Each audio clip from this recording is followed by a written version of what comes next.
This Three Beards Media podcast may contain mature themes and may not be suitable for all audiences.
Hey, that should be our hype music for this season. When we come out of the gate at Jack Trice, that should be the music. I was back here vibing to it, and I know I saw Brent's head vibing to it.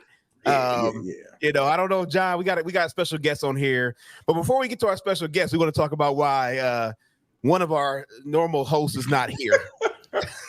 Every single week, there's something. Whether it's the Roblox on the computer, he can't find his microphone, he can't find the headphones, or the internet's being taken up by the bandwidth. Marcus Fizer is still trying to find a way to get on to the broadcast. John, this is a reoccurring experience that we have. Is it every episode? It's like 98% of them. Yeah. Well, you know, what I remember about Marcus as a player was that he was a finisher, you know. So I don't know about a starter, but I know he was last. He came on one time when he was in his car. So he does come on, John. I believe you. I believe you. And, man, I look forward to seeing him again. I tell you what, the last 12, 15 games of his college career, he was the best college basketball player in America. And there's no doubt about it. And so he's a finisher. So maybe he's going to finish strong on our podcast. That's it. Nice. Yeah, so, hey, this is George Trice, joined, as always, by Brent Curvey, soon to be joined by Marcus Fizer, and our special guest of the evening, John Walters. So, John, we want to welcome you. As it says, the voice of Iowa State, the voice of the Cyclones. And you live in Greensboro. I live in Ankeny. Why does it say, does it say Greensboro on there? It says live Greensboro. Live Greensboro. What's that for? That's interesting. I didn't put that there. But, okay, I didn't know what that was either. Okay, I was wondering. Greensboro's a suburb of Ankeny. It's just a little offshoot here. No, I don't know how that got there. Sorry, hey, simply, can you erase that? You know, I can do it. Yeah, I'll let you do it. He took everything down now. I don't want to turn into Marcus and take myself off the whole thing. Oh, man. So I see Marcus is trying to get on back here. He has no camera, so hopefully he can hear us talking about him. Marcus, we are talking about you. So, welcome to Side of Storm, as always. Brought to you by Three Beards Media, and then supported and sponsored by Revelton Distillery. So, you know, we're here. The season is getting close. So, you know, I have a couple topics that I always have on here. And really, it's the NFL news, Iowa Staters, of course, Iowa State news for the college and anything that's been going on in the news there. And then I see the 15 in the background. And I have on here, John, I did not know you were going to have that jersey back there. And I had saw, hey, what's up, Toya? Toya Younger's on there. She's watching us as always. Awesome. So thanks for watching, Toya. You know, they had this Seneca versus Purdy debate. They had the stats where, you know, we know Purdy broke all the records. We know Seneca was dynamic, and we can get into that conversation because when basketball starts, I know Marcus and I are going to talk about the GOAT. I always want to talk about that because he's played with everybody under the sun. in their prime and as they were kind of coming out. But he's played with some of these guys in that debate. But the Seneca Purdy, that number 15. They're both on the poster that was sent to Sam Hayward, Reggie Hayward's son, and Marcus was not on there, which we wondered why Marcus was not on there. That was somebody that was missing from that. But that was a glitch, so we won't talk about that. But we want to welcome John on as our special guest. So, John, for the viewers and the listeners that do not know who you are, please introduce yourself as you will. Sure, absolutely. The director of broadcasting for Cyclones.tv and quote unquote the voice of the Cyclones. This will be my 21st season calling football and basketball on the Cyclone Radio Network, but I've been around it going all the way back to 1982 and Johnny Orr. And so, man, I've been around for all of it and loved watching these guys play. As I said a few minutes ago, nobody in the country was playing better than Marcus Fizer at the end of his career. He was absolutely phenomenal. And curveball, I'm telling you, nobody's going to break his record. He's like Joe DiMaggio because there's never going to be another defensive tackle in the history of college football that scores 3 touchdowns, especially at 50 yards or more. I hope that's a record that can't be touched, man. That's a record that can't be touched. So these are a couple of my favorites. So it's a real pleasure to join you guys. That's what's up. So, John, that means you were when my senior year in high school. You would have been calling the game when I visited Iowa State. I don't know if you remember that game. It was a February basketball game. 1998. That's when I was there with Tom Hill. I was in the stands, and I cannot remember who we were playing. I just know it was a winter day and it was cold as hell. And I'm from Cleveland, so saying it was cold as hell is because nothing blocks the wind, and you don't know what the weather's going to be like. No matter what it looks like outside, you cannot really tell what it's going to look like or feel like. But it was a great day out there. So you've been around for a minute, so much love to you for that. Yeah, it's Hilton Coliseum is a special place, and man, there's so many great memories in there. And it started with Johnny Orr, but without a doubt, it continues on. And Tim Floyd, that era that you're talking about, into the championship seasons with Larry Eustachy, and and now currently with a great coach in TJ Otzelberger too. All the fun years with Fred, and man, it's been a blast. I've just I feel very blessed to have been around it and been a part of it. Now, where are you from in Iowa? Are you originally from Iowa? Where are you from? I grew up in Chicago area, Glen Ellen, Illinois. Yep. But I've been in Iowa for 43 years, so I'm a heck of a lot more Iowan than Chicagoan at this point. And so, no place I'd rather be. I love it here. You speaking to the choir. I being from Cleveland, I left when I was 18, came out to Iowa State, and lived there for 10 years. And it's like family. It's like home for me. Like, it's where I became an adult, became a man. And I love Iowa. Like, never have anything bad to say about Iowa. People always ask, well, what did you do in Iowa for fun? I mean, the same thing you do anywhere. You could find fun. You could find something to do. I mean, it's not the big city, but we have a city. So you could go do things. So it's like, it felt like home. It felt comfortable. Yeah. It was just different than that big city living. And I liked it coming from where I was. And just like I expected from Chicago, you like that. And from Houston, it's just a different feeling when you come to Iowa in general. Yeah. I'm still a big Bears fan and Blackhawks fan and Bulls fan and all that stuff, but I love Chicago. I always will. But man, I'm way more Iowan. And what I love about the state of Iowa is that college sports is the big deal. In Chicago, you heard a little bit about Notre Dame. You heard a little bit about, very rarely, about Northwestern and the Illini, but really people didn't care. They're all about the Bears, the Bulls, Blackhawks, the Cubs. And so, here, man, this is the center of attention. The Cyclones are it. The Hawkeyes get a little bit of attention here and there, but mostly it's about the Cyclones, and that's where we want it. That's it. And it's a great thing. It's cool to have college athletics kind of be at the center of everybody's lives, and I think that's what makes it so special to be around this thing. Yeah, that was interesting for me coming there because I'm like, Sundays was the day for me. I mean, we live right in Cleveland with the Browns. So, the Saturday, I wasn't an Ohio State fan. I grew up a Michigan fan in Michigan State because my family was in Detroit. So half my family's in Cleveland, half in Detroit. I never went to Columbus. So I'm not the Ohio State, but I never really spent those Saturdays, like I spent the Sundays. It was the Sundays we did it because we had professional teams. And that was the change for me coming to Iowa State, is not having that professional team. Toya, of course, Toya gonna say something about Go Spartans. Hey, my dad went to Michigan. My cousin pole vaulted for Michigan, so I actually I kind of grew up a Michigan fan. That was kind of my college team when I was a kid, but I didn't know anything about Iowa State at the time. And now that I do, man, this is the place to be. So, yes. I didn't know anything about Iowa State either. Yeah. Once you're here, you get it pretty ingrained in it. It's like, okay, man, it's awesome. Brent thought it was spelled Ohio. He was like, Ohio? What? Yeah. What? Yeah. Everybody. That's what everybody think. Every time I told somebody, I was like, "Oh, you going to school?" It's like, "Yeah, going to Iowa State." Oh, Ohio State? No, not that one. Going to Iowa State. They were like, "Oh, okay." Yep, and that was in the conversation. Right, that was it. Guys, we were out in Hawaii one time for the Rainbow Classic basketball tournament, and we're sitting by the pool, my wife and I, and my daughter, who was about 10 at the time. She's sitting there swimming with these other kids, and they're like, "Well, where are you from?" And my daughter asked them, "Where are they from?" And they said, "Well, we're from California. Where are you from?" And she goes, "Iowa." She goes, "The potato state." So, we sit down in our chairs a little bit like, oh man. So we get it. We get that all the time from all angles. Idaho, Ohio. Nobody can ever figure out where Iowa is. Hey, Marcus. Marcus, are you on your phone doing this? You on mute. You're on mute. Can you hear me? We can hear you now. Man, finally. Okay. So, hey, tell us a story because we've been talking bad about you. So, tell us a story right now. What story? The story about why you late and why you on your phone right now.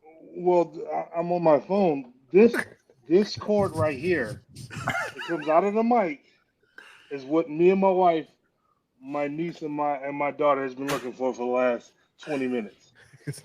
Somehow, some way, somebody takes it from my mic, so now everyone is banned from my work desk.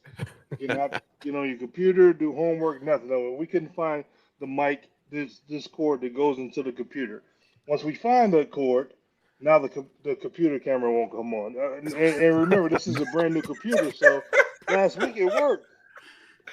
Like, oh man, so you can't win for losing. We just explained this to John because we're like, this happens 98% of the time. So hey, Marcus, if you can't see, John's on with us today. I see everyone now. It's on the phone. It's a little smaller, but it's gonna work. Make sure I got enough battery on my phone and don't be like curveball over here. That's it. I apologize. I apologize, folks. No, that's all good. Hey Marcus, great to see you, man. I've been telling these guys you're a finisher anyway. I don't need you in the first 5 minutes of the game. I need you in the last 5 minutes of the game with the game on the line. So, oh man, that's what's up. That. So Marcus, we were talking about, we're gonna go and jump into the NFL news. I got a couple little stats here. As we know, tomorrow at 4 Eastern is when they got to cut to 53. Now Brent, you told us a story last week. Tell us that story again because it's going to be pertinent to what I'm going to go into next. So tell us about your experience at that line after preseason. They got to cut down, the feeling that you have, the anxiety that you have, and then not what happens if you get the call to go or to get the call to go, but just a feeling, just the emotion that's going in your mind as this cut happens. I mean, you kind of know if we're being honest, we all kind of have an idea if we're going to stay or not. So. Last game, I think we played Pittsburgh, I believe. So got a ton of minutes. Just one of those where you don't want to answer your phone at 6 o'clock because they get the early AM calls at 6 a.m. And if that hotel phone rings, it's not a girl waiting for you downstairs. It's the caravan waiting on you to make sure you got your playbook. So it's just one of those things, man. I had an idea. I knew I did all I could. And at that point, it was just up to them to make a decision. And I, of course, felt like I was better than some of the guys they kept. But, it's a lot of politics, how the game goes. So I learned a huge life lesson. But it's just one of those things, man. I had fun, talked to the guys. I wish I would have took more gear before I left. That's the one thing I hate I didn't. I don't have a lot of Panther stuff. I'm so mad at myself for not doing it. But, got that call and said, "Hey, son, bring your playbook. We'll be there in 20 minutes." I'm already packed up, ready to go, so it's all good. I had a blast. Family got to see me on TV, so at that point, it's just a matter of what happens next. So, but the thing about this is how many college? There's 144 D1 schools. There's 100 and something D2 schools, D3 schools. They draft 250 some players on that draft day. They have undrafted players that go out there that get invited. There's a lot of there's 70 players on each football team that's in college, and you made it to that level. So you work the work ethic, the things you put in there to get to that level shows a lot about you and about your character and about your talent. And that's where I wanted to go into this conversation about, what I've been reading online about what's going to happen today and tomorrow. And so these are ESPN and Fox Sports are the kind of ones I've been looking at, or just checking like the 53-man rosters, what they're saying. And so, excuse me, audience. Again, I'm under the weather a little bit, but so the ESPN 53-player roster does not predict Will McDonald on the Jets. Now, I saw him out there playing, but they do not predict him to make the team, the 53, not the practice squad or anything, but that 53-man roster. Mm-hmm. Second one I have on here is for the Packers. So Anthony Johnson Jr. So talking about who they have 5 players that they're looking at for that safety position. Now, we all know that Anthony switched positions from a cornerback to a safety. And so what they said here is, they said Darnell Savage and Rudy Ford seem to be the front runners. But what they said about Anthony, they said Anthony Johnson Jr. is a talented young player the Packers won't want to lose, and he can contribute on special teams. So that's what we're looking for, to see if Anthony Johnson Jr. makes that spot. Again, doing that, switching positions for the NFL, if you're playing a certain position all your life and then going to switch because of your possibilities are greater to make a team at that level, at that position, shows about him. So he's still in that green right now from the predictions there. Charlie Kolar for the Ravens. ESPN has him on the team. He ended the preseason with the second most receiving yards among tight ends, 120 yards on 10 targets. So they have him going on there, being good on Baltimore. And then Hutchinson for the Texans. Fox Sports says a no. They said he had 2 catches for 22 yards in the first 2 games, but then he hauled in 48 yards on 6 targets, including a 24-yard grab in the last game. So Anthony Johnson and Kolar, they're saying, are going to make it, whereas they're saying Will McDonald and Xavier are not going to be on teams this year, on the 53-man roster this year, not practice squad, but 53-man roster. Any thoughts about this? And this is to you, John, as well. I mean, I'll say they won't. There's no way they're going to draft a player that high and he won't make it. Mm-hmm. They'll give him a good audition, so he'll be on the roster no matter what, because that's a hell of an investment. And he did contribute some, so I'm sure they'll want to see a little bit more. But I mean, across the board, Anthony will probably, defensive backs that's just a tough position as is. I think him being available to play special teams could at least land him on the practice squad, worst case. But I didn't follow him a whole lot, so I can't say a lot about his performance. But I mean, in the NFL, man, if they ask you to do more, you do more. Mm-hmm. Just a little quick sidebar for me. That's the one thing I didn't do. I had my personal scout had asked me if I ever played O-line. I was like, no. I used to hate offensive linemen. So I was like, why in the hell would I ever play that? And come to find out, shortly after I got cut, it was like, man, you're athletic, you're strong. Definitely could have been a guard for us. I was like, well, shit. I mean, you should have just moved me then. Don't ask me. Like, I would have went. Right. But, hindsight 2020, right? Yeah. Should have made myself available. So, I think, McDonald's fine. Kolar's good. I think Johnson will probably be the only bubble guy, if any, just because he's a DB and there's so many DBs, so many young, talented guys. And if you flash, get 2 or 3 picks, you just never know.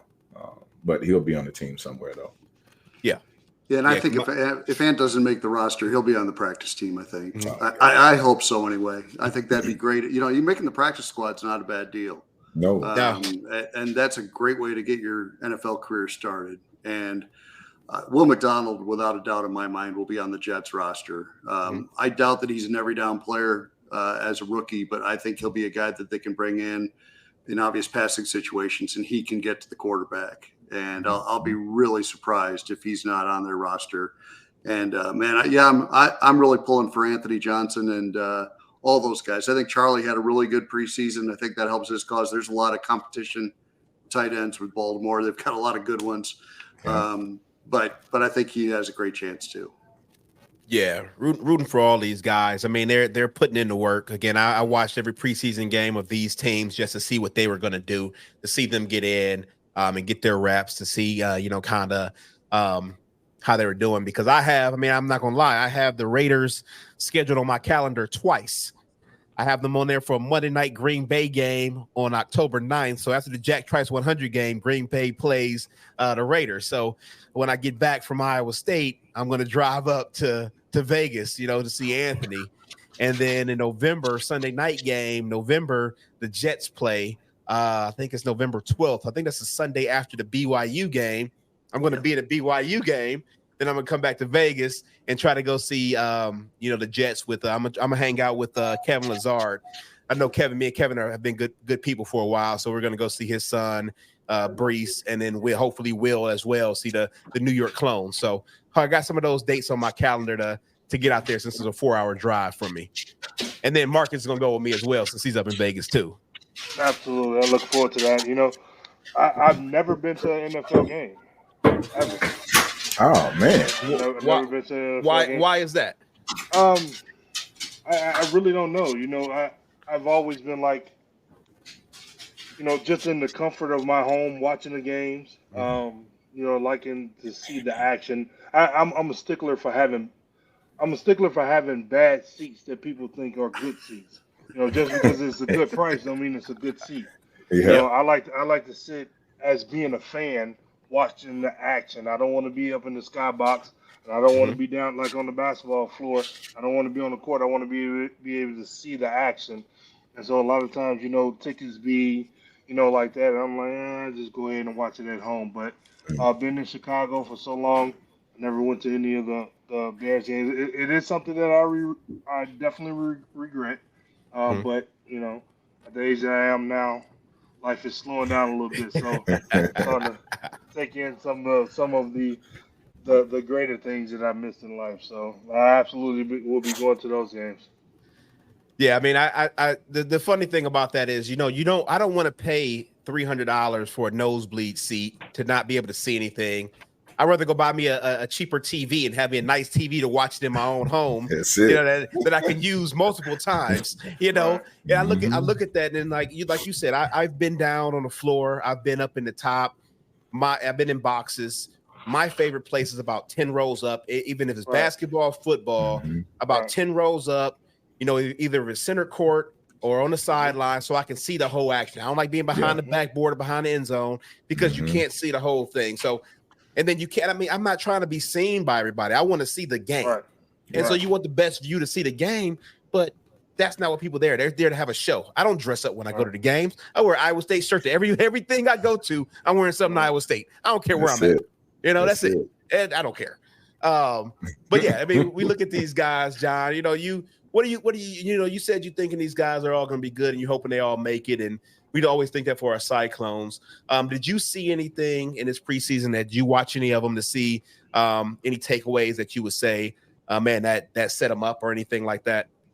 Yeah, I watched as much as I could. I didn't see a ton of games, but I saw Charlie play a couple times. I saw Will play some. A lot of guys aren't getting the chance to play right now. Brees is coming off an injury, so he hasn't been playing, but I can't wait to see what he can do. Lazard played a little bit in the preseason, but not a ton. These guys that are established, they're just going to be in there for a series, and that's it. So that's what Purdy did too. But, isn't it cool that we got so many guys from Iowa State now that are not only in the NFL, but are really good NFL players, man. I mean, that's a blast. And so it makes Sundays a lot of fun to know that you can flip on and watch Brees Hall, or you can watch Brock Purdy, or you can watch all these guys play. And man, it's easy to cheer for. You got your Jet stuff going there. I don't know what I'm gonna do with these. I don't know when the auction's gonna go live on these, but we got the Brees and the Allen and the Will. The Will, if Will makes a team, they are waiting to have his number officially made. So that's why I don't have the Will yet. But I will have all 3 Jets jerseys, and I will have Anthony. So for me, it's not about me keeping them. It's about me getting to somebody that can't get the opportunities. I talk to these guys.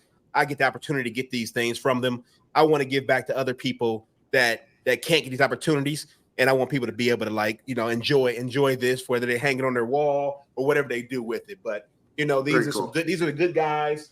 They're good Cyclones, down to earth. I will say, I had the pleasure to golf with Alan. I told the story. Had the pleasure of golfing with Alan. Steve Sukup had his 60th or his 50th anniversary of his company's golf event up at a golf course in near Hampton, Iowa. And it was a couple weeks after my golf event. And I went and golfed with Steve and Alan and another gentleman. And I sat there and talked to him. And I said, hey, I'm taking pictures of everybody giving me their phones, taking pictures of Alan. They don't care who I am. I'm nobody.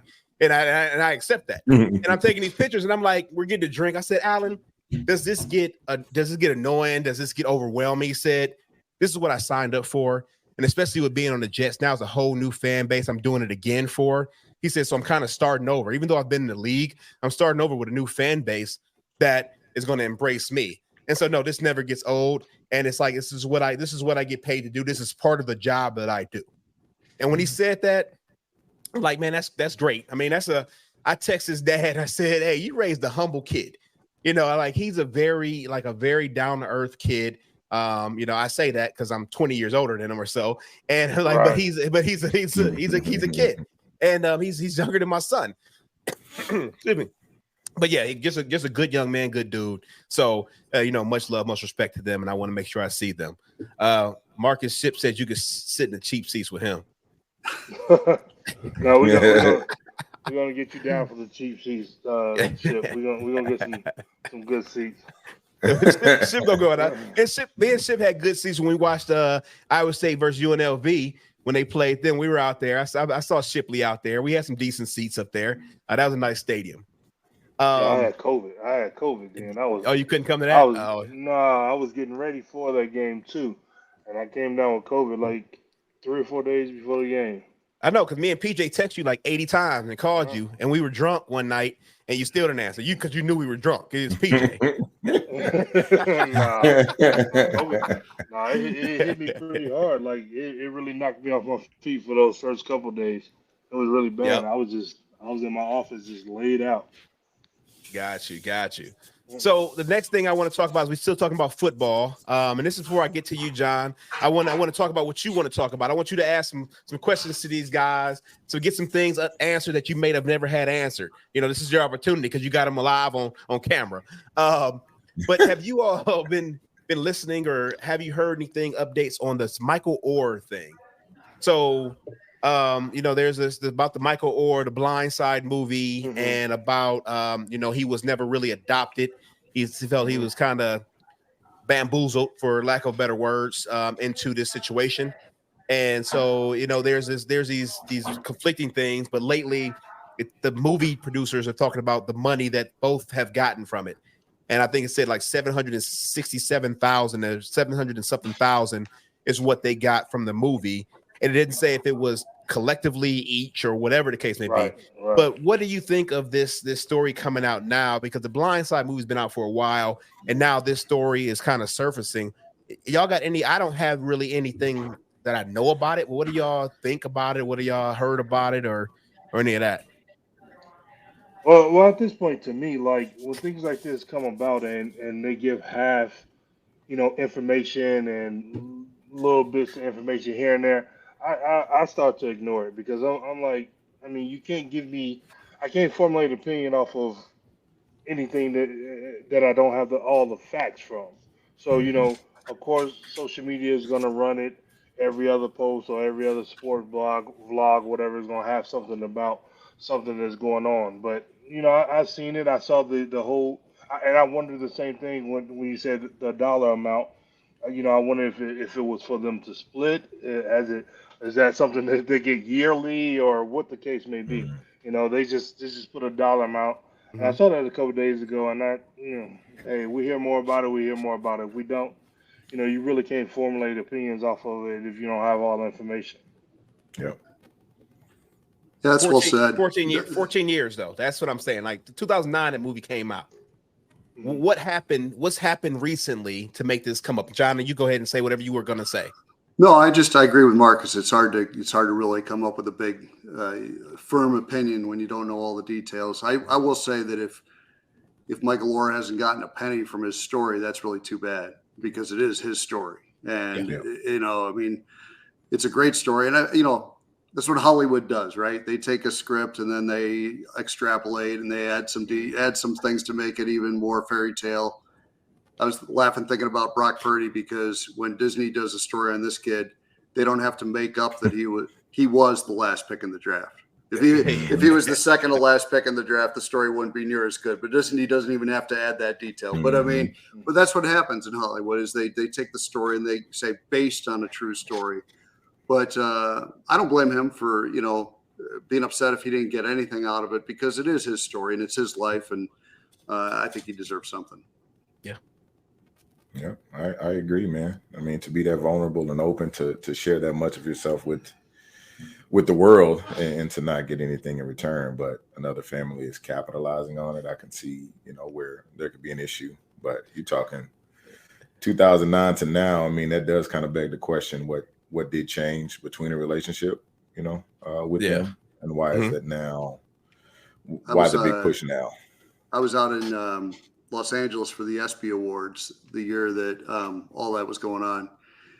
We were covering the Ed Thomas story, who was the football coach at Applington Parkersburg that was killed, and that was a very tragic story. But anyway, we were there covering that, and you and I and actually I was out there. Iowa State was up for a best upset when they knocked off Oklahoma State, another in 2011.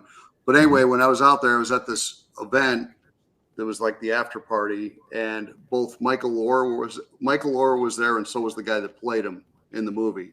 So that was kind of cool. So I mean, at that time, he didn't seem to have too many problems with it. But you know, obviously times change, and it's like, okay, what happened in these 14 years? That's a great question, you know, because that's a long time for it all of a sudden to come up. Well, I mean, Toya said he got married and his wife said, "Where all your money at?" She said, the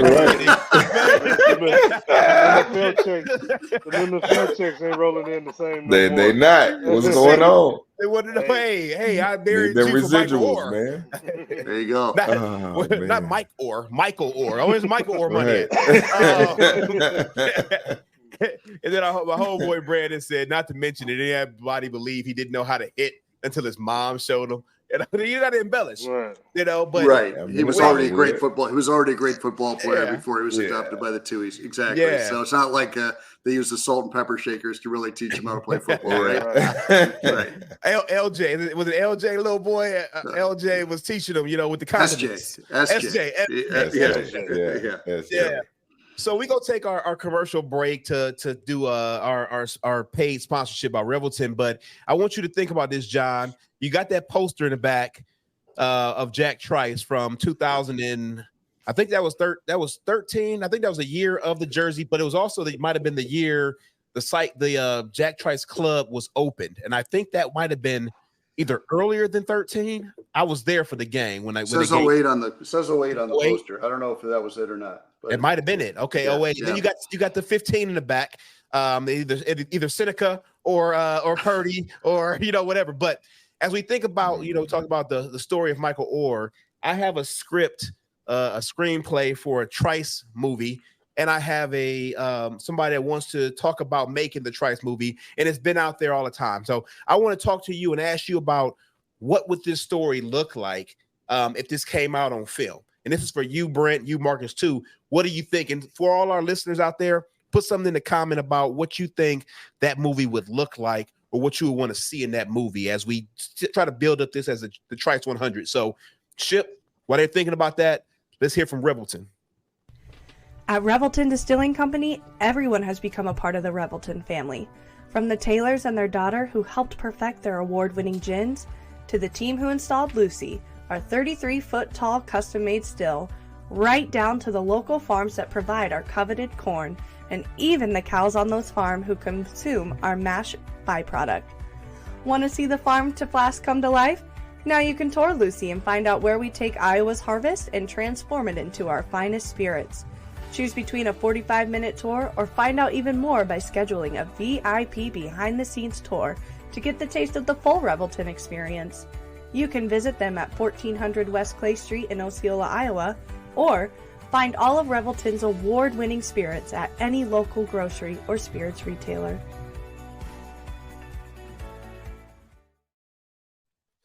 Thanks, Revelton. And we will have all 8 bottles of Revelton's liquor at the Trice tailgate. The Trice Foundation is going to have a tailgate before the game. So if you're able to make it, we will be having samples of that so you can see what Revelton's doing. They're not sponsoring it, but I'm throwing it out there because they sponsor me here. So please, come by, say what's up. We got some things for you out there. And then, as we talked about this, so a guy of mine, I met him about 9 years ago. His name is John Aarons. And he lives in Chicago. John, we talk about Chicago. So he's out in Chicago right now, but he's an Iowan. And he wrote actually a screenplay and has written a couple versions of this screenplay. And there's a gentleman that left Hollywood and he formed this company, and it's called like the Blacklist. And what the Blacklist is people can send in screenplays that really nobody has heard of, that readers have seen, and they can go in there and submit it to them. And then they get an opportunity to meet with some writers and producers to possibly, enhance that writing and get it in front of others. And John Aaron's rendition and screenplay of Trice has gotten to that level. And now we're trying to make sure this gets to a motion picture. And I'm name dropping here again, but because these are important names and because they are important people. And so I'm going to be in DC at the end of the month of September. And whenever I'm out in DC, I meet with my guy, Kevin Blackie-Stone. So Kevin Blackie-Stone and I, whenever I'm in DC, we have dinner. And then I have dinner with him and a guy named Damien, who's the curator of the sports wing at the Smithsonian, the African American Museum. So we're trying to get the jersey that's out there of the captain that carried Jack off. We're trying to get it in the Smithsonian. And so we've been working on that to get that displayed in the sports wing. The sports wing was paid mostly by Jordan. You go in there, you see a lot of stuff out there, but Jordan put a lot of money up for that sports wing, but it's not all about him. It's a lot of different things there. So if you have not been to the African American Smithsonian Museum, please check it out. It's a great place to learn some history from the bottom up. You start from the bottom with slavery and you go up to where we are now in this era. And so it's a good place to go learn some history and things like that. Jack played in one game. Jack's from Ohio. Jack was born a slave. That's how the story starts. He died for his race, his family, and himself. He put himself on the line for that. And so how do you write a movie about this? What are some key points, John? I'm going to start with you, John, that should be in this movie as we talk about the life legacy of Jack Trice. Wow, that's a big question. I hit him hard. Hit him hard, man. Yeah, I mean, it's an incredible story. It really is. And I think anybody who's watched the 1 hour documentary, I narrated the 1 hour documentary that we have on Cyclones.tv on Jack's life. And it's called I Will, the Jack Trice story. And beautifully done by Tom Crochelle, who put all that together, all the research and found the pictures and all that stuff. Really neat. But anybody that watches that or watches one of the features that they've done on ESPN or CBS, you can't help but be moved by the story. And so I think it's something that absolutely would be really cool to have as a movie. I think that'd be neat. I'm just wondering which one of these two guys would play the role. If they still got enough quickness to pull it off. But man, that would be really awesome. And I guess the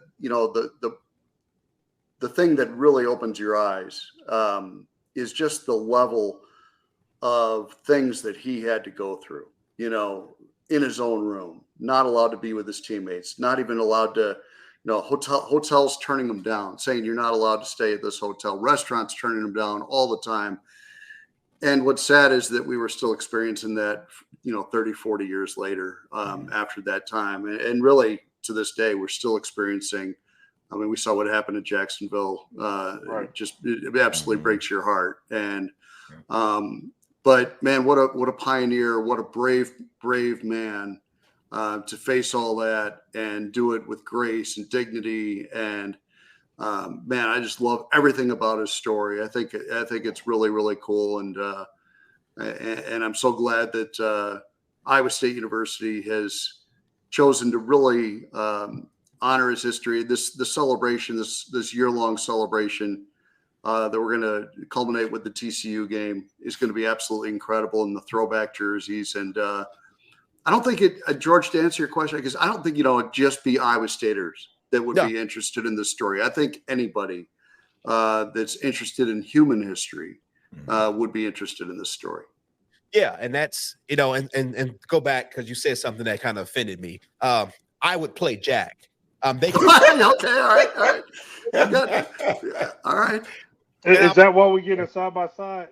Yeah. Y'all can play my stunt double. Because the reason why I posted this is because my man Brandon, he said something about having Morgan Freeman do it, but Brandon's also the one that said, hey, you're going to play a guy half your age, and you're going to need somebody to take all your spots when you play the football role. And you know what? So I have good friends that hate me. It's just still in the truth. Hey, Marcus, I don't hey, you know what? Oh, man. But no, they have some good things on here. Brandon was talking about, the field time is limited. You had to make a movie jumping back and forth, telling this story, flashbacks and things like that, which is a good idea. So, Brandon, thanks for sending that out there. And then Toya said, letters from teams who do not want to play us because Jack was on the team. So you kind of go back to that. And if you follow me on Twitter or social media, I posted that the other day or like a week ago, and I just posted a letter. I didn't really say anything about it. And I posted letters from Mizzou. It was Mizzou or one of the Missouri schools. It was Missouri. Yep. And I posted it on purpose, and I didn't say anything for about 3-4 days. And it was on purpose. I wanted people to think about the letter. And it wasn't to spark, negativity. It wasn't to spark anger. I wanted to come back, let people think about it, see it, interpret what they wanted to interpret, and then come back with what I wanted them to see. And what it is, Toya's on here listening, and I've told her this as well, is we're culminating Jack Trice's 100th year on October 7th at the game, honoring him. I don't know everything that's going on, but we'll have the jerseys that are in homage of him. They have the commemorative collection, which is an homage to him. Whatever else is going on nationwide, who I work for 9 to 5 is a sponsor, and they're going to do something at the game. October 7th, that's the game. October 8th was that Sunday. There's some events going on. Toya, let me know if I can say what I'm about to say. So I won't say it until you say yes in the chat because you're watching. And when she says yes, I'll say what I'm going to say. But the letter I posted for the reason was because, she said, yes, go ahead. So Sunday, there's going to be a ceremony, kind of not a reenactment, but at the Campanile at noon on the Sunday after the game, there will be a sort of reenactment. Pictures of that day at the Campanile that happened back 100 years ago will be out there. There'll be some special guests. I'll be one of the people talking. President Winterstein will be out there talking. We don't have the program set up, but that's going to be happening. That kind of culminates his life. And so, the Central Campus. The thing about that, and the thing about that letter is October 8th does not stop or end Jack's legacy. And a good way to honor Jack is to have him recognized at every game after October 7th. And the reason why I say that or said that was because of those letters, the season might not have happened had Jack lived because teams didn't want to play him. So because we're now continuing the games and we're continuing that season, Jack should be remembered in every single game after that because, again, he was not able to be there because of that. But had he lived, those games might not have happened. And so one of the ideas I threw out to athletics. So athletics, I hope you're listening because I'm putting you on the spot again. Not a negative way, but I want this to happen. And I'm going to keep saying it and I'm going to keep blasting it because I think it's a great idea. And I need Twitter to go and follow me on this one. Retire Jack's jersey and give it to me. Give me that number 37. Give it to whoever you want to. I'm not going to keep it. It's going to go in my collection. I already showed my wall, but retire his number 37, which we found is his number. Retired on October 7th, but for the rest of the year, let the team and the coaches select one player to wear that number 37 at every game the remainder of the season. Let that carry on for the remainder of the season to honor Jack as if he was there playing with the team. In 2009, at the Insight.com Bowl, I came out here and we played Minnesota, which is where he lost his life. once we won that game, people were like, Jack's ghost is lifted. Jack's been avenged. You know, it was these emotions because we beat Minnesota. And as a true Iowa Stater, you know who Jack Trice was. That was the feeling there in 2009 at that Insight.com bowl game. New Year's Eve, we're ringing in the year, raising Jack's spirit. And so to honor Jack, let that number 30, because nobody wears number 37. So put a 37 out there. Let somebody wear it every game after October 7th against TCU for the remainder of the season to honor a person that shows their character, their will. And it should be the first. I can't remember. I got to look it up now. The gentleman, the new guy that just won the Jack Trice Endowed Scholarship, Anthony Johnson Jr. was the first one to win it. They just announced the second one.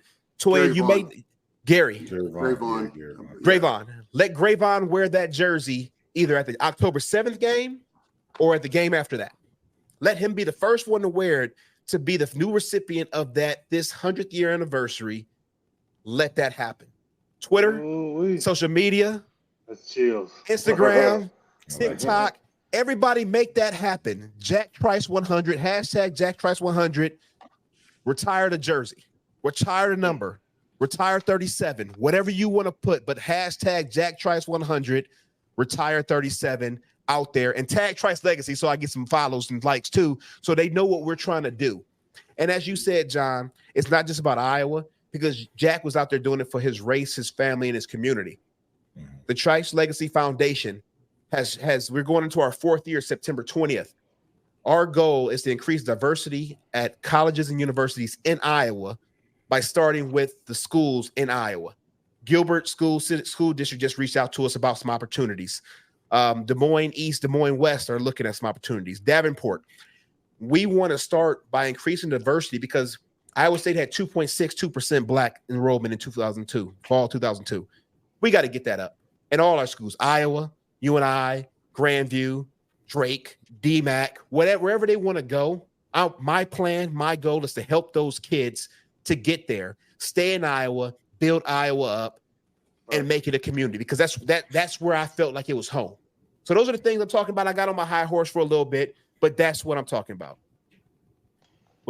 Can you clip that pitch and put it in your story, make it shareable? So Shipley, yep, he already put the thumbs up. I see him back there. So we're gonna do that.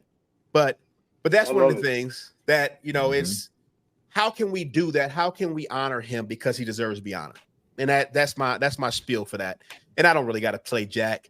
You know, I won't even get that. You know, I mean, if y'all want me to, I will. You know, I mean, I got a lineage of you know, a family, you know, family legacy, family history. You know, I share this picture right here. You know, who knows who that guy is? Oh, that's Downtown Jim Brown, baby. Downtown Jim Brown. So that's Jim Brown. And then down in the corner, that's my mom. Oh, wow. So that's my mom, Wanda. And Kevin Hart wheelchair, really, Brandon. And then that's my cousin. That's my cousin Faye. And then that's my cousin Faye. So Jim Brown used to date my aunt. And so this is an old picture that I had, and I had my man Josh Kagavi. He restored it for me. So he took some of the cracks out because this is a restored version of it because it had cracks and everything in it. But I got to put this out there too. So yeah, I mean, that's just something, you know, that lineage. And Kara's my boots on the ground for my nonprofit, and she said I wouldn't follow the script. So that means she's reading it, she's watching it, because every time I've had to talk about something, I have written a story, written a script, and I have not followed it. I've ripped it up and thrown it away. That's just how I do. So people know me too well, you know. Now switch it over. You know, we've been on here about 45 minutes, 48 minutes. I didn't see much Iowa State news going on. You know, it's been kind of quiet. John, I talked about this last week. I reached out to Jarrell's mom, and I talked to Jarrell's mom, and you know, she said everybody's handling it well, doing their thing, and God's gonna, you know, reveal that she trusts in her son, and this is what she wants to do. That she wants everybody to believe her son and believe this, and everybody's taking their breaks to get their time to think about what's going on and prepare themselves for whatever may happen. That affects our season because our quarterback, number one quarterback, and number one running back are out for the season. But it's been real quiet. This past week has been real quiet. But what I did see is that I don't know if I want to call out the state of Iowa for making this a bigger deal than some other states, because I guess it's depending on the government entity, they can choose to say that's not important right now, so they can pass on it. But Iowa felt it was important to go this route right now. And I'm not getting into that political piece. I don't know much about that, so I'm not going to talk about it. But that's what's been in the news, is that states can determine what they want to do and how they want to proceed on certain things. But have you all heard anything else in the news about Iowa State sports? I didn't find anything new to reveal or to talk about. It's been quiet on my end, I believe. Yeah. Yeah, I mean, guys, I really can't get too deep in the weeds on the whole gambling investigation because I'm a university employee, and first of all, I don't know anything, which is pretty much always my standby that I go with because I really don't know anything. But no, you know, I do feel sorry, and I saw Ryan Harklaw, who, you know, Curveball, you know him real well, and I saw him saying the other day, it's just you feel for these kids because you know, they made a mistake, and I get it, you know, and that happens. At that age, I know I made a ton of mistakes at that age, and I'm not sure the punishment fits the crime, but that's another argument for another day. But I will say this, that I do think that the guys in that locker room had no choice but to move on, and I think they've done that. The new depth chart came out today, and one thing that I think a lot of people, I think you guys will appreciate this because Iowa State always seems to get underestimated, but I think a lot of people, when all this happened, just kind of wrote off Iowa State and said, well, they're not going to be any good. You know, there's no way they're going to be any good. And what you're selling short is what Matt Campbell's done over his 8 years and how he's built one good recruiting class on top of another. And there's a lot of really good players in this Iowa State program right now. And so Iowa State, there's been times in its history where it would have been more devastating to the program to have something like this happen. But right now, we've got a lot of good players, and we've got a good roster, and we're going to be fine. And I'm super excited about the season getting started. And I think Iowa State's going to surprise a lot of people. I think people are too quick to write Iowa State off. And as you guys know, we've seen it many times in our history. And a lot of times those when Iowa State teams are the most dangerous. Yeah, you can't cut them out. You know, it's next man up. I mean, as you see that next man up, who's sharing something right now? Who's sharing the depth chart that you ship? Okay, so yeah, the depth chart is like, again, you have the next man up, and that's and Curvy, you talked about that. Curvy, you talked about that before about you just got to be next man up. So you know, and we all made our picks last week, John. You know, riding with Iowa State through the first 3 games. We want to see, and we got to win in all the first 3 games. Even against Iowa, we want to see what they do, and then kind of gauge that from there to see who steps up and who does their thing. But we're always riding with Iowa State because, you know, these aren't no slouches. They're on the team for a reason. Like you said, it's talent. You know, they made it to a D1 school for a reason. You know, if they weren't good enough, they would have been in a D2, D3 school, community college to get some reps to transfer. But these are D1 athletes that were recruited for a reason by Matt Campbell because he saw something in them that fit the program and the way that he wants to run things. So it is not just one person. You know, like, you know, it's getting the reps. The 2 backup quarterbacks behind Deckers, they didn't have a lot of yards. Last year they didn't have a lot of reps. Now they got to get these reps. So, you know, that's what they're going to do. The running back, you know, behind Jarrell, it was nothing. But they going to get the opportunity. It was nothing because they didn't have the opportunity because we had somebody that was doing what they needed to do for us. And now they're going to get the time to shine. And we had a bunch of injuries too. Yeah, we had a bunch of injuries at the running back position, and I think the offensive line play is going to be improved. And Brent, you could comment on this, but I mean, I think football is the ultimate team game, and it's like, man, you better be looking out for the guy next to you and doing your job so that he can do his job and trusting him to do his job. And I feel like we got a great locker room and a great culture in our program right now. You've been around it, you've seen it. And I think not only are these good players, but there's good coaches coaching.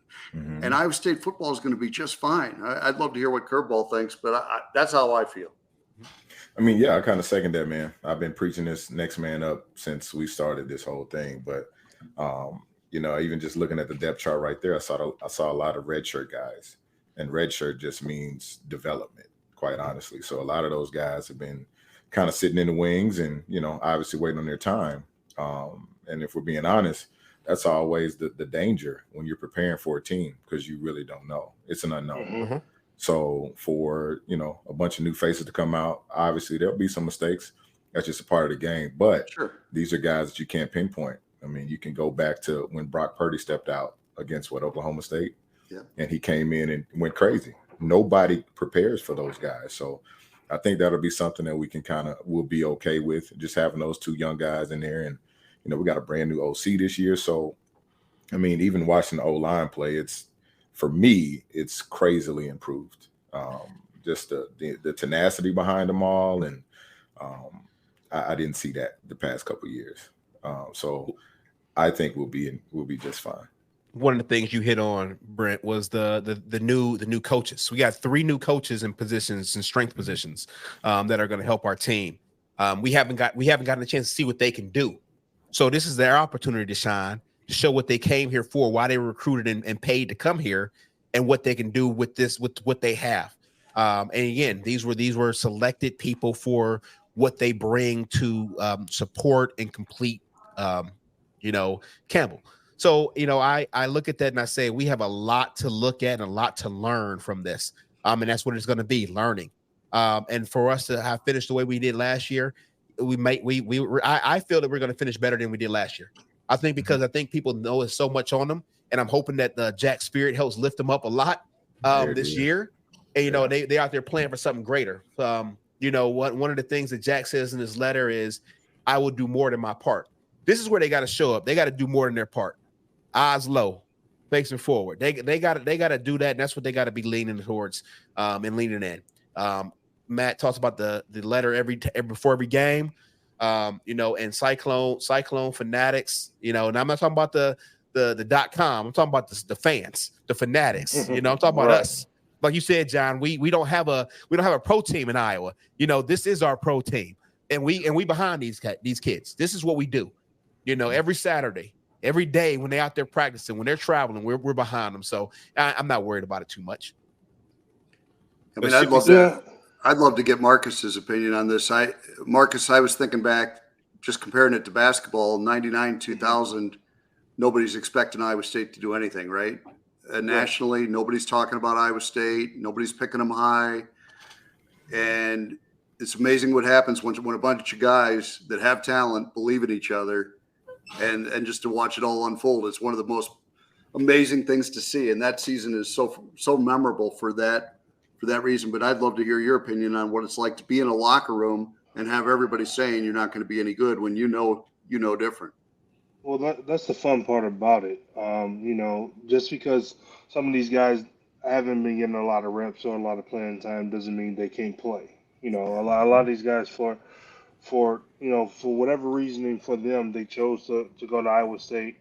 They could have went to some different places, but wanted to choose Iowa State, and may have been behind a guy or two that were better, or whatever the scheme may have been. You never know what the case may be. But being an underdog, being able to come in and to have that focusedness that maybe a different college or a different team may not have. So I'm very excited about it. Totally heartbroken that we're having to go through this, but like you said, these kids made a mistake. It's not the end of the world for them. We're still going to support them, and definitely wish that they were still on the team, and we had them being a part of everything that we have there. But we totally understand what's going on now. We're looking forward to the guys that's going to be able to be the next men up and have a great impact for the ball club. And not being able to prepare for them, with the excellent coaching staff that we have, Coach Campbell is definitely going to throw some wrinkles out there, and we're going to surprise a lot of people. And once that snowball gets to rolling, hey, we're not going to stop anytime soon, hopefully. I wanted to put this out there. I don't really care about Urban Meyer. Herb is Herb. But doing work, we do Focus 3 is a group that we've done some training through. It's like error plus E plus R equals O. The event plus the response equals outcome. You can't control the event, you can't control the outcome, but you can control your response to that. one of the other things that in Urban Meyer's book, Above the Line, 4 to 6, A to B. The average football play is 4 to 6 seconds. You're going from point A to B. These new guys need to remember that at all times. You're doing that one play at a time. You got to chop. You can't eat the elephant whole. That's another one. You can't eat the elephant whole. You got to take it at bites. So they got to remember 4 to 6, A to B. You'll get there. You chop them down. You break them down. That's what it is. I mean, I look at these things like, I'm a movie guy. Coach Carter, when they didn't practice any offense. All they did was practice defense and running, and then he added in. But they got to this Delilah. I don't know who Delilah is, one of his fake sisters. But it's the thing about it is like, you focus on that one thing that you can handle like that. You control what you can control and control those controllables. And I think that the team's gonna be ready for that. And we're gonna support him on that. So absolutely. That's what's up. So before I let you ask whatever questions you want to ask of us, I have to ask you a question. Do you drink? Are you a drinker, a casual drinker, or a drinker at all? Casual. Have you tried any of the beers or vodka or cold brews that have been out there for the Cyclone so far? I haven't purchased any of them yet. I will. Somebody handed me a Ames lager the other day, and I gave it a try. And thought it was good. Thought it was good. Thought it was really good. Yeah. I listened to the Andy and Murph show last Thursday. They did a blind taste test on there. So I did listen to them, and I think they all picked the Ames lager as the better one. Well, the Hawkeye fan they like. Yeah, the Hawkeye fan. Andrew he wasn't going to change it. He was like, I got to change my answers now. Can I change them? But I've heard good things about all of them. And we had Brent on our show, and Sam Anchor was just at he was just in Ankeny at Flight Bar down there doing a live podcast down there, talking about the beer and everything like that. But a lot of things coming out for Iowa State in this fall. But as we wrap up this episode, what questions do you have for these guys on here? What questions you want them to talk about? Anything you want to, any memories you want to throw out there about Iowa State, or what do you want to talk about? Because now is your time. Wow, that's awesome. I appreciate it. I'll tell you what, I would love to hear from each of these guys. How connected they've stayed with their former teammates. Because to me, that's always one of the really cool things about being a Cyclone is that you're not just a Cyclone for those 3 or 4 years. You are a Cyclone for life. And the old expression, once a Cyclone, always a Cyclone. And I love talking to our former players about like how connected they've stayed with their teammates and which teammates they're still close to. So I'm just curious with you guys, like which guys on your teams do you guys still stay in touch with? For me, with social media and everything, you're able to send all kind of messages quick. Me, one of my best friends, Paris Corner, my roommate there. We send memes back and forth all day long. And his younger brother, Golden Corner as well. And we just communicate via social media all the time. I mean, everybody changes their phone numbers all the time, so you can't really keep up with people's cell phone numbers, but social media I can pretty much walk people down a lot. I've been talking to Jamal Tinsley the last couple of days. I keep on trying to stay on him about this podcast. He's doing some good things up there. He was with an ex-teammate of mine, a guy that he grew up with, Norm Richardson. So they were doing some kind of like little kids camp or something that they were doing up there. So that's always good to see. But I talk to these guys a lot. Like I said, we're as we've gotten older and we're starting to slow down. In our younger years when we were playing pro ball, a lot of guys was playing in different places and stuff like that. You're just moving at 100 miles per hour. But now, we're starting to slow down, watch more of the games, watch more of the the pro games and the collegiate games as well. So we're able to communicate a lot on social media. So I keep in touch with a lot of them. I'm extremely busy, so I try to slow down as much as I can. But we have a lot of great lives. That's awesome. How about you, Curveball? Who are you still in touch with? Man, probably a lot of them. You're still living around here. A lot of them. Yeah. It's luckily having the business up here, and having so many really good teammates. A lot of them, anytime they come in town, they'll stop by the store. So awesome. Get to see a lot of guys. In that regard, we don't talk all the time, obviously, because everybody's living their lives and wives, kids, jobs, the whole deal. So, you know, like Marcus said, man, we keep up on social media all the time. I probably talk to the top of Ruben, Marlon Moses, you know, Brett and Todd. We talk a lot, you know, just always just some, you know, quick check in or whatever. But yeah, we, you know, anytime these guys come in town, I'm super thankful. I just saw Tyson Smith 2 days ago. He popped up on me and was in town for a funeral, but he came by and it's like, man, I wanted to come in and see you. So I love I just love hearing the names.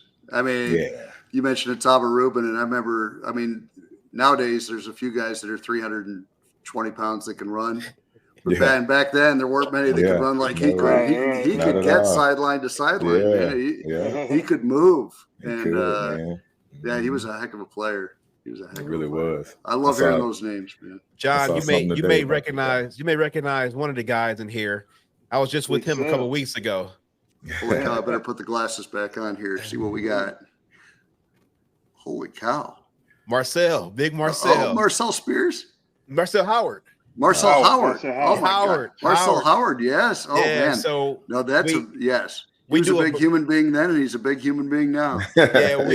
We do something called Bourbon in the Burbs once a year in Chicago. We go to somebody else's house and we bring all bourbons and things like that. And you know, I saw him, so he's out in the Chicago area. But you know, it's still keeping up with him. Awesome. You know, he still has the love for the game, and you know, but yeah, that's great. You know, and it's like these guys on there too.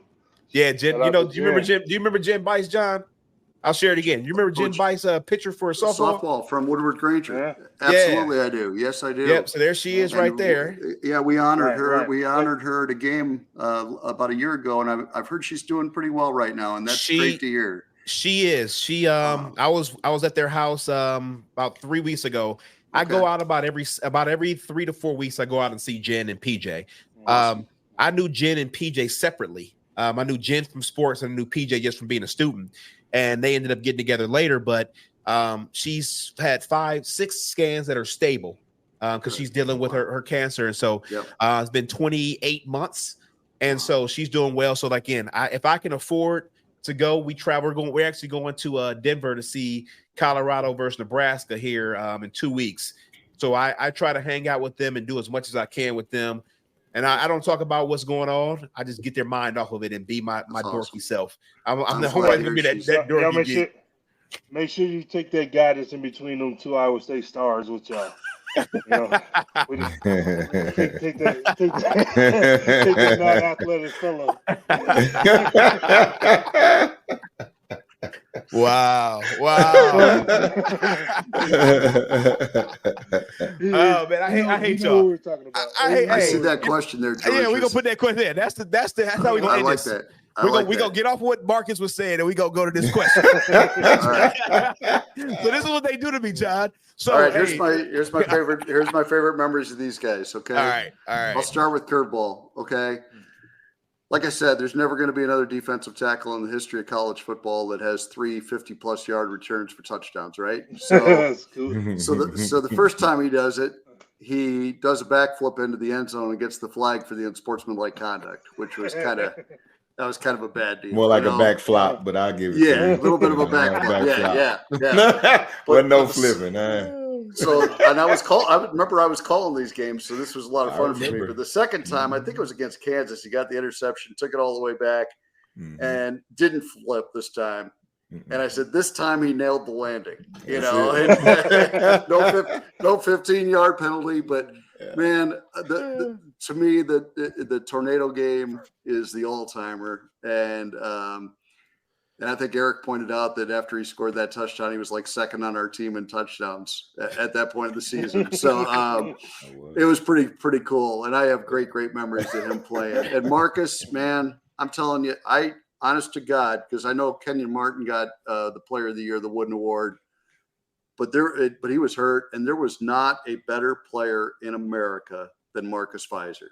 And especially those last 15 games of that season. He was at another level that was unbelievable to watch. And you combine him with Jamal Tinsley. And my favorite memory, though, was when Marcus grab that sign from the fan because everybody was, oh, Steve Alford, you know. Right. Marcus had heard enough about it. He was a Larry Eustace guy. And so after we beat Iowa, he goes over and grabs this sign from a fan, stands up on the scorer's table and holds it up and says, I love Larry Eustace. And that was awesome. And so I have so many great memories of these two guys. It's absolutely amazing. Of course, the dunk over Chris Mem probably is what everybody's expecting me to say, and that was pretty cool too. But there were a few others. He had one in that Iowa game where he ran the floor and Tinsley hit him on the fly, and he caught it in stride and dunked that thing. And there weren't many guys his size that could make that play, and that's what I love. That was a fun game. You know, George, you were saying earlier it was all running and defense. That's what Marcus's practices were like. Yeah. With Tim Floyd and Larry Eustace, it was all running and defense. Yeah. Walt Tinsley said, I didn't come here on a track scholarship. You know, no, these guys were a good time. These guys were awesome. Guys tell us that. Like, they was like, man, you guys run more than us. We used to be in the rec center running more than the track guys on the track. Like, but hey, it got us in shape. We was ready though. That's why I said one of you guys should play Jack Trice. You know, we had. Hey, John, you guys are in shape. we had Getty on here a couple months ago, so he can get him in shape for it. He can get him ready for the role. I like. You know, we know Getty can. I like it. Hey, that movie better come out in 2026. Get the ball rolling. Get this thing going. Yeah. Oh, that's great. That's great. Hey, John, we appreciate you jumping on with us. Glad you could be on here. You know, hey, Brent, I know you talked about you got new hours at Coaches. What's your you got some new hours? Tell us about your new hours. Yep. So Tuesday through Friday, we're open now at 6. So from 6 to 1 p.m. And then Saturday and Sunday, we're 7 a.m. to 2 p.m. All right. An extra hour earlier, an extra hour later, and another day. So all right. No excuse now to slide on in. That's what's up.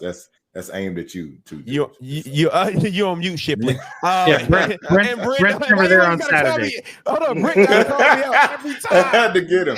Every time. Hey man, you know I'm in town, man. Yeah, okay, I got you. I mean, I'll be there. You know, I'll make sure I'm there for you. I might not show up for Shipley. Hold on. No. You didn't show up. You didn't show up to the dedication for the statue. I was working. It was at night. I was still working. Somebody got to roll them kolaches. I got to roll them. These are hand rolled. They don't make themselves. You know, that's it. Marcus, how's Hunger Loaves going, man? It's going good. I mean, we're still in the early stages of it all. I mean, my wife's still putting everything, you know, that we want to have it streamlined to the way we want it to be done to make sure that, you know, the ball is not dropped on anything concerning it. But, you know, we're just still putting our minds together, mind melting together, praying about it. You know, once this thing gets to where we want it to be, then, you know, that's another snowball effect thing that we're looking forward to having our family and everyone a part of. And, you know, we just not trying to get ahead, you know, putting the cart in front of the horse. We just trying to make sure that we do this thing right because we have the feeling that once everything gets the way it's supposed to be, then it's just going to, you know, take off from there. And we want to make sure that we don't drop the ball on any of that. That's what's up. And the Trice Legacy Foundation is doing this thing.